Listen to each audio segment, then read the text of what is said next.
I have chosen to use the website Weebly for our tech tip project, and I have it pulled up here. I'm going to go ahead and get logged in.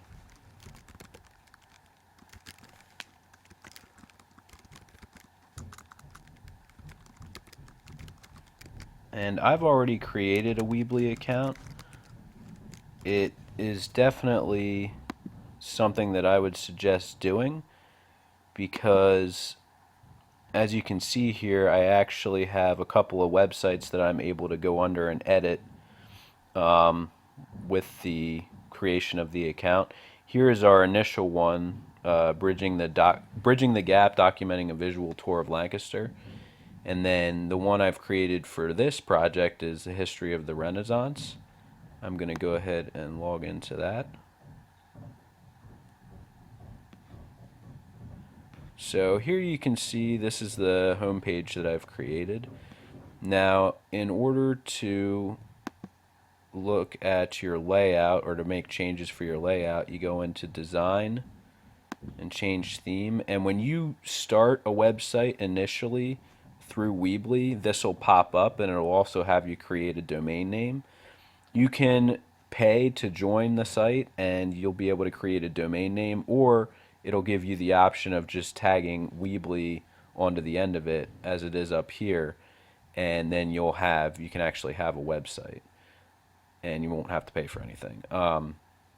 So this is the layout that I've chosen for my website. I've just altered a couple of things like the title. And if I go back to build, here are the different features that I can use for the site. I have, obviously what a title is. I have different text options. Mostly what I've used for this one, for this project, and it's actually going to be something I'm going to use in my classroom as well. I am teaching a lesson on the Renaissance, and so I'm going to use this at McCaskey. So here I have just a picture of a painting that I've uploaded from Google. It's really easy to upload a photo. You just go ahead and click on image and text or just image and upload from the computer. And anything you've downloaded to your computer that you can then upload onto the website.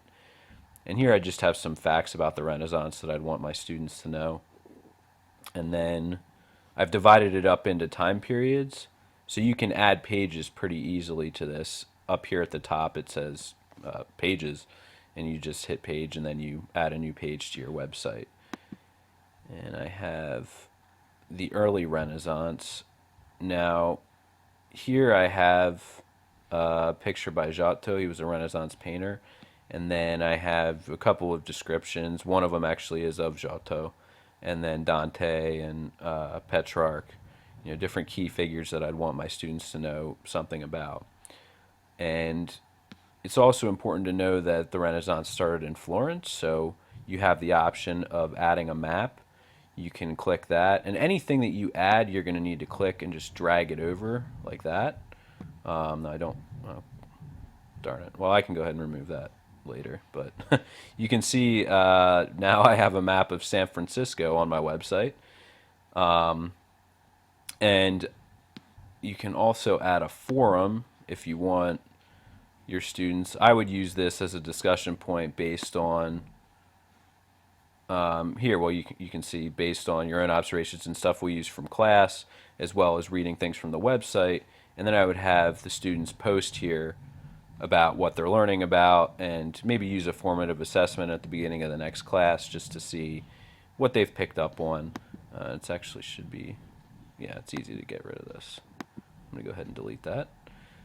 And then you can see here in the High Renaissance, I just have a page devoted to Leonardo da Vinci. I'm going to add Michelangelo and Raphael, perhaps Titian, a couple of other artists as well.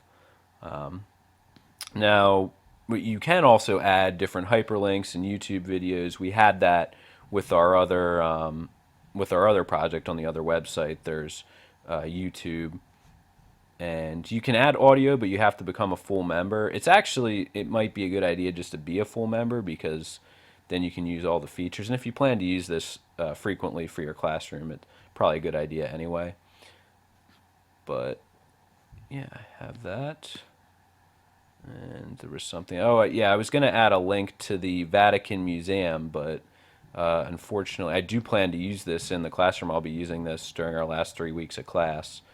And you're not allowed to show any nudity whatsoever in the school. And the creation of Adam kind of shows Adam out there, so won't be able to use it. But yeah, so that's pretty much my project, and that's how I've been using Weebly thus far.